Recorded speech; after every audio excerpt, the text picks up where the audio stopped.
Hi, this is Joe again with another review. For the sake of this video, we're going to continue to discuss the Superman films, at least the Christopher Reeve movies. And of course, this one we're going to be discussing the aptly titled film Superman 3, which came out in 1983, starring, of course, the usual cast of characters. But this time, there's no Gene Hackman playing Lex Luthor. He wasn't in this film, but it had like a Donald Trump type character. Ross Webster was played by Robert Vaughn as the villain, and you also had Annette O'Toole playing Lana Legg. Margot Kidder was running in the beginning and the end of the film, which we're going to get into.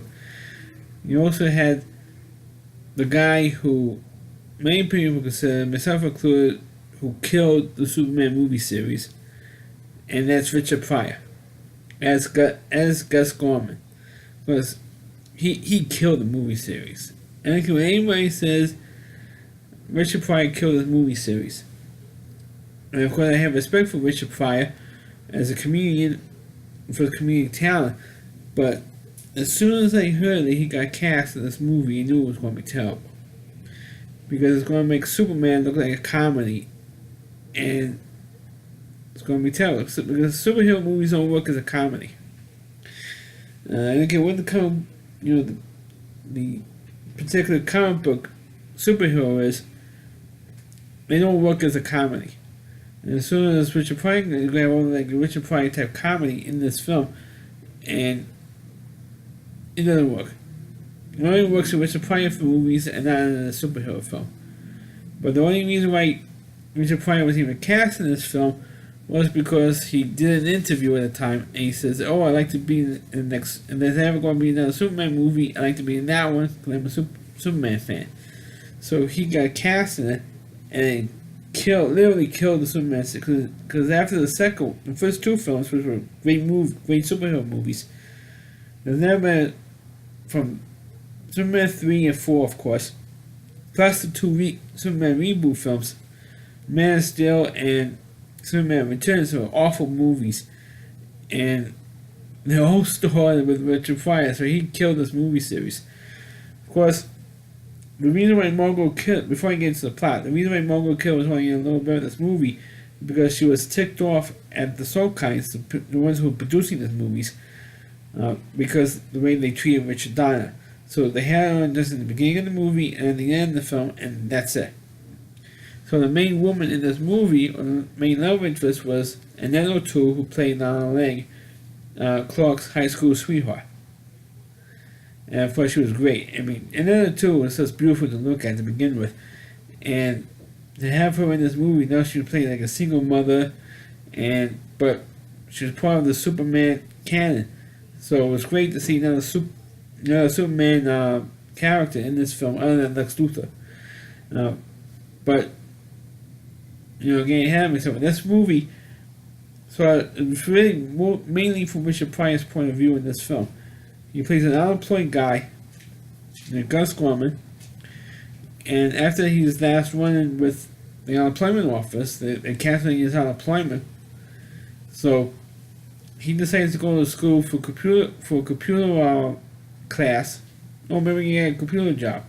So he goes to a specialized class to teach people how to work computers, and Gus, which is Richard Pryor's character's name, gets a job in this company run by Russ Webster, played by Robert Vaughn, for The Man from U.N.C.L.E.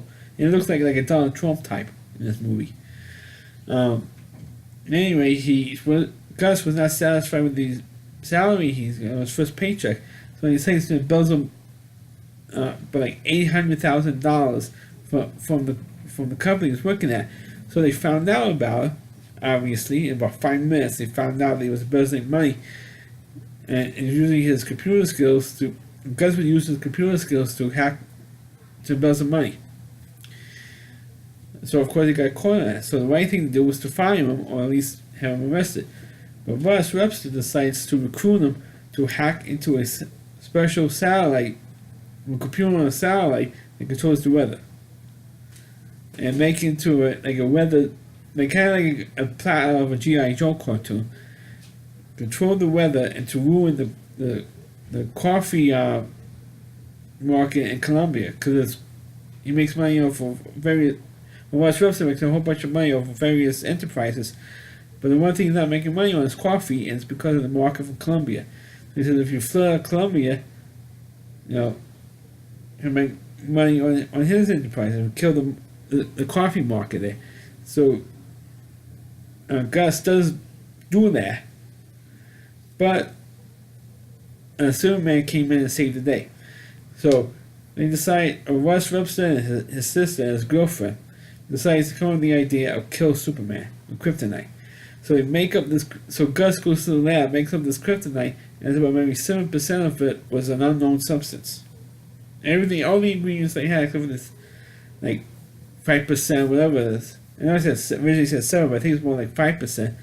So he puts in tar, like cigarette tar, into the kryptonite, and technically it was supposed to have been red kryptonite, technically, but I guess it couldn't make it be red, so it was green kryptonite, and they changed Superman's personality to be an evil Superman. But just before that happened, Clark goes back to his high school reunion and meets up with Alan Lang, who was played by Anna Toad, which I mentioned earlier, and they rekindled that little romance. Remember, they ran into the old Clark went into his old high school rival, Brad, who was the a-hole in the first Superman movie. Was you had to stack all the equipment, Clark, and all that stuff. In the first movie, it was like a little scene, but I always remember it. And so when that's going on, Clark, as Superman saves Lana's son from being hit by a mower during a wheat field, and he wanted to be honored. The people at Smallville wanted to honor Superman for saving little Ricky's life. So, in that moment, that's when Gus comes, dressed up as a general, doing this whole crazy shit, ranting on and on about a fire that Superman put out, early in the film on the way to Smallville, when Superman helped out with his fire. So it says, he went to go on this rant about plastics and shit. I mean, come on. Then that's when Gus gives Superman the synthetic kryptonite, and he goes evil for a while. And what he does, he blows out the Olympic torch, and it makes it funny, and because this whole thing was directed by Richard Lester, and he just made an awful movie. And the other thing he did was he straightened out the Leaning Tower of Pisa and made it straight. And there was a guy right there in the shadow of the Leaning Tower saying, little statues with the Leaning Tower leaning over. And now it's not leaning over anymore, so he straightens this whole thing. And at the end of the movie, when Superman became good, he straightened out the Leaning Tower of Pisa, make it the way it was. And the guy who was selling the souvenirs destroyed all this. It's cursing out Superman in Italian, I guess. And it was, that's what country humor, Richard Lester's type of humor. And of course, when he turned bad, he splits in half. Because Ricky says, "You'll be good again, Superman. You're just sick. You're just not feeling well. You'll get back in it." And by hearing that, his conscience gets split from his evil side, and they had a huge fight in this junkyard, which of course Clark does win at the end, and he gets back to normal. And while all that stuff was going on, Gus decides wants to do all this stuff for Russ Webster on condition that he builds his ultimate computer that he has in mind. They says, okay, I do this for you, we do all these other shenanigans with the oil and so I can improve my net worth. And they build the ultimate computer within the Grand Canyon. So Superman finds out what's going on and goes to the Grand Canyon, and they have this whole big fight sequence in this little cave there with this big computer, which fires a kryptonite ray at Superman. And so he's not, and of course Gus now all of a sudden feels guilty. He says destroy it, takes out some screws and starts swallowing them. I mean, little stupid hijinks to have Richard Pryor do something funny, and of course, Superman does destroy the ultimate computer, which I'm not going to say how. But at the end of the movie, Superman gives Lana Lang a ring and crushed the stone and got a diamond out of it and gave it to Lana because she pawned her engagement ring, her wedding ring, to move to Metropolis or to pay the mortgage on her house and stuff. So now Lana Lang is now living in Metropolis with her son, and you can see like a little jealousy going on there with Lois, because she meets Lois. Nana meets Lois at the end, and the two L's, Nana and Lois, meet each other in the end, and so it's a little jealousy thing going on with Nana and Lois. But that's about as far as it went. They didn't continue it in the fourth movie, which is worse than this one, if that's humanly possible. Like I said earlier, this movie is just, it was horrible. It's horrible. There's nothing really good I can say about this movie. Other than you see Superman, you see Christopher Reeve in his ultimate role, but that's it. This movie sucks. It was so bad that I didn't even want to go see the fourth movie when that came out, and that movie came out like 4 years later, because this movie pretty much ended, as far as I'm concerned, the Superman series. It pretty much did, because there was nothing really funny about it. There's nothing really good about it, except for maybe the synthetic kryptonite subplot. But that's Superman being in his high school reunion. That was okay. Meeting up with his old girlfriend. That was fine. All that stuff was fine. But it's just the Richard Pryor stuff was terrible. It was horrible. It was god awful bad. And I always say, let's stick to the first two Superman films, and that's it. Because those are the only two good. The original Superman movie in 1978 and Superman 2. It came out in 1980. Let's stick to those two movies and forget the rest of the Superman movies, because they're all terrible. They're all terrible. And it's because Richard Pryor always wanted to be in a Superman film. But this movie sucks. Big time. That's why I'm doing a short review of it, because the movie was horrible. Because Richard Pryor just hams it up in every scene he did.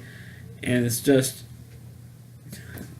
I watched this, my eyes were rolling every time I saw this movie. During this whole movie when I originally saw it. And I thought it was horrible. I thought it was terrible. I don't know one person that I know that would like Superman 3. Unless you're going to be a die-hard Richard Pryor fan, then you're going to see you liking it. The movie's horrible. So that's my review of Superman 3. Please click on the video, please read it. Please subscribe to my channel, and please forward this video to your Facebook pages. You can check out all my reviews on my YouTube channel at RowdyC.com. It's all WDY, and then C.com. The homepage is Rowdy Reviewer, Chris Lee Moore, and please check out all of his videos on his website. Thanks for watching. Catch you next time.